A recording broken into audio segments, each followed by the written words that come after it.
All right, man. So let's talk Atlanta Falcons. This is a team we've talked about them a good bit this offseason. That's because they made a lot of really smart moves. They've done a lot of really good things. It seems a lot of momentum is behind this Falcons franchise right now. And one new addition that they brought into the fold recently just gave an incredible update to how good the Falcons could potentially be going into 2023 and maybe even beyond.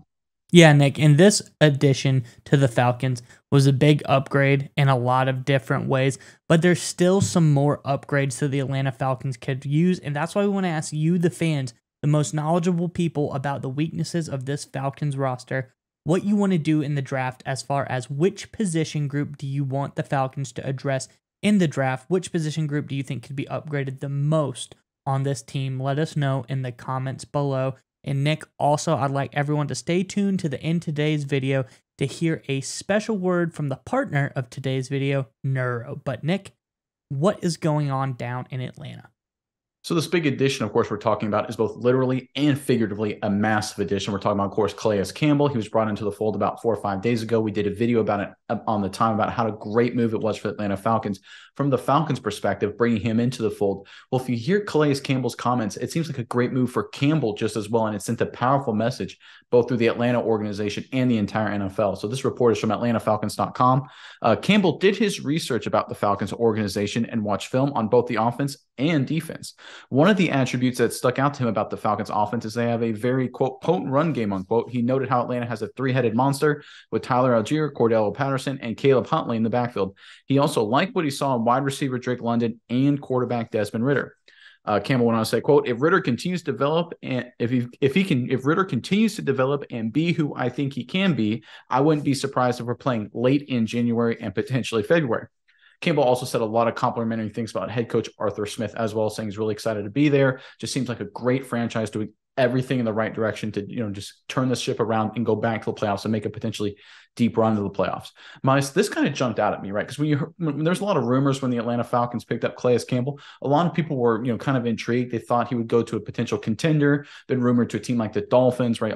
Obviously, the Dolphins, potentially the Jaguars, maybe, a team that won a playoff game last year, won their division. Instead, he went to the Falcons fresh off back-to-back 7 and 10 seasons. It's kind of confusing for a lot of people at first. Like, hold on, why would he choose Atlanta? Well, if you listen to Calais Campbell here, it sounds like he believes this team is on the cusp of something great, Mize, and that would obviously be exactly what Falcons fans are hoping to hear. Give me your thoughts on Campbell's comments and everything with the Falcons right now. Yeah, Nick, it was really interesting. And first off, I think the most important thing is the Falcons got him at a really good price. What was the deal the Falcons got him at again? Yeah, so 1 year deal, only 1 year, $7 million is sort of his base salary. He has the incentives to earn up to $9 million total. And again, those incentives, if he gets up to $9 million, they'll be happy to pay him because those incentives are good quality performance, a lot of playing time, things like that. But basically, he's $7 million against the cap this year. Yeah, and as we said in the last video, you can go watch that and we'll talk all about it. Just the leadership you get from him alone is probably worth the price of admission as far as Calais Campbell's salary goes. But I really like the comments he says, and I'm going to tie it back to where Campbell was the last couple of years. When he talks about a potent run game, he knows what he's talking about because he's on the Ravens when they set the NFL rushing record. He's been around some of the most potent running attacks in the NFL. So for him to see a guy like Algier, Huntley, and obviously Cordell Patterson is a known quantity, but these younger guys in Algier and Huntley had a pretty good year last year, but he sees potential in these guys. He sees he's been around the J.K. Dobbins of the world. He's been around Gus Edwards, been around Lamar Jackson, really, really potent rushers. And he sees these guys and says, hey, this is a really great offense. Obviously, in every potent running offense, there's two factors. There's the running backs, and then there's the offensive line. He sees the offensive line. He's seen these guys play before. They've got a good offensive line. So he thinks that they have something here. There's something special about this running attack.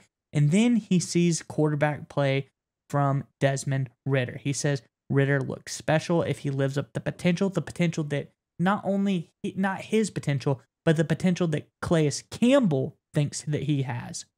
Then they could be playing into the playoffs late in January, even February, talking Super Bowl potential there as well.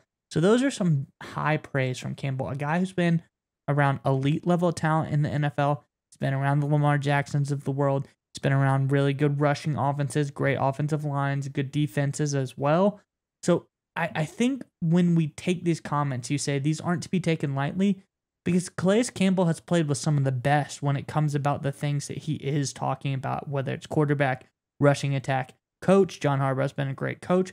So talking about Arthur Smith and high praise, and just, he went to talk about the owner of the football team, calling Calais Campbell, telling him that he believed in him, think that he could, do a lot of good things for the city, all that kind of stuff.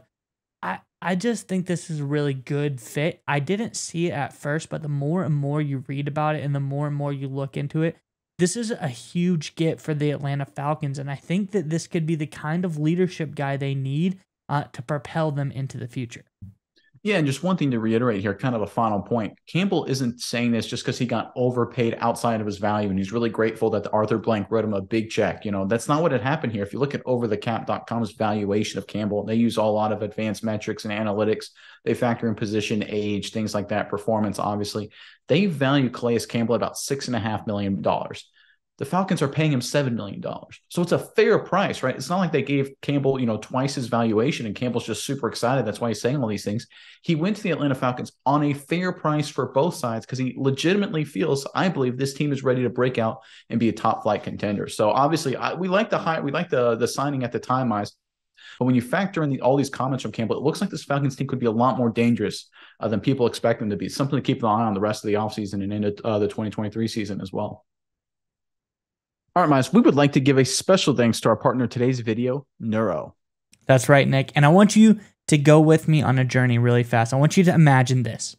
It's 4th and goal in the big game, Nick. Your team is relying on you to make the big-time game-winning play. I know you've been in this situation before, Nick. The stadium is roaring. The clock is ticking. The game is on the line. But if only in that moment you were able to have some Neuro Gum. Neuro Gum will help you stay concentrated, and it gives you a burst of energy without a nasty crash. That's right, Mize. Neuro has thoughtfully curated ingredients and does endless lab testing, which means that you can reach the right state of mind safely and consistently. That's the most important part. It gives you a clean burst of energy and focus without the jitters of coffee or any of those other energy drinks. That's right, Nick. And if you click our sponsor link in the description below, you can enjoy energy, calm, and focus whenever you need it.